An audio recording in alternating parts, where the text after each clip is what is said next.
میرے ماں باپ کی بڑی خواہش ہے کہ میں بہت کامیاب بنوں اور ترقی کروں، مگر میں زندگی میں پستی اور ناکامی کی طرف جا رہا ہوں. آپ کو اپنے والد کا واسطہ مجھے کچھ زندگی کے اصول بتا دیں کہ میں اپنے ماں باپ کی زندگی میں ان کو کامیاب ہو کر دکھاؤں، ان کی خواہش پوری کروں.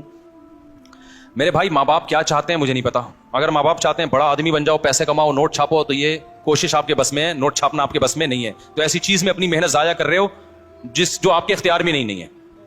اور اگر بڑا آدمی بن بھی گئے، کتنے لوگ ہیں میں جانتا ہوں، دولت آئی لیکن ابا کا انتقال ہو چکا تھا، اماں کا انتقال ہو چکا تھا، پھر وہ روتے ہیں یار کاش ہمارے ماں باپ زندہ ہوتے، ہماری گاڑیاں اور کرو فر دیکھتے.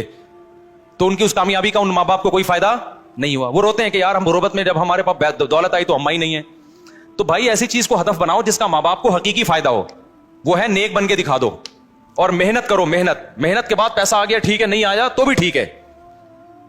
تو آخرت میں آپ کے ماں باپ آپ پہ فخر کریں گے. قارون نے اپنے ابا اماں کو خوش کرنے کے لیے بڑا پیسہ کمایا ہوگا، لیکن ابا اماں بولیں گے قیامت کے دن نہ کماتا تو زیادہ اچھا تھا. دنیا میں تو ابا قارون کے بھی بڑے خوش ہو گئے تھے کہ یار بڑے نوٹ چھاپ رہا ہے آج کل میرا بیٹا.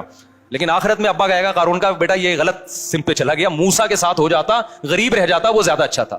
سمجھتے ہو؟ اور موسیٰ علیہ السلام کے پاس آخری عمر تک دولت نہیں آئی، لیکن موسیٰ کی ماں قیامت کے دن خوش قسمت ہوگی. وہ کہے گی اس موسیٰ کی وجہ سے قرآن میں میرا ذکر ہے، وَأَوْحَيْنَا إِلَىٰ أُمِّ مُوسَىٰ، ہم نے موسیٰ کی ماں کو وحی کی.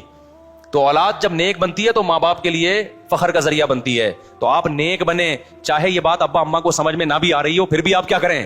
نیک بنے. بعض چیزیں ابا اماں کے فائدے کی ہوتی ہیں لیکن سمجھ میں نہیں آ رہی ہوتی، تو آپ نیک بننے کی کوشش کریں. اور ٹینشن تو لینا ہی نہیں ہے. آپ کہہ رہے ہیں میں کامیاب بنوں، نہیں بن رہا، تو کیوں نہیں بن رہے؟ کامیاب کی ڈیفینیشن کیا ہے؟ کامیابی کی ڈیفینیشن یہ ہے کہ آپ برائیوں سے بچ رہے ہو، اللہ آپ سے راضی ہے، تو بس ہو گئے نا کامیاب. کامیابی اس کو تھوڑی کہتے ہیں پیسہ آ رہا ہے آپ کے پاس، تو وہ تو کبھی آئے گا کبھی نہیں آئے گا. آ جائے تو ابا کو دے دو، نہیں آئے تو ابا کو بولو ابا میرے پاس نہیں ہے تو کیا کروں میں. پھر ابا خام خواہ میں ٹارچر کر رہے ہیں کیوں نہیں کما رہا کیوں نہیں کما رہا، تو پھر ابا غلط کر رہے ہیں نا.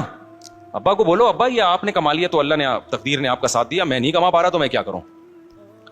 تو صحابہ کے دور میں بھی تو غریب بھی تھے امیر بھی تھے، یہ تھوڑی کہ غریبوں کو تانے ملا کرتے تھے ابا کی طرف سے.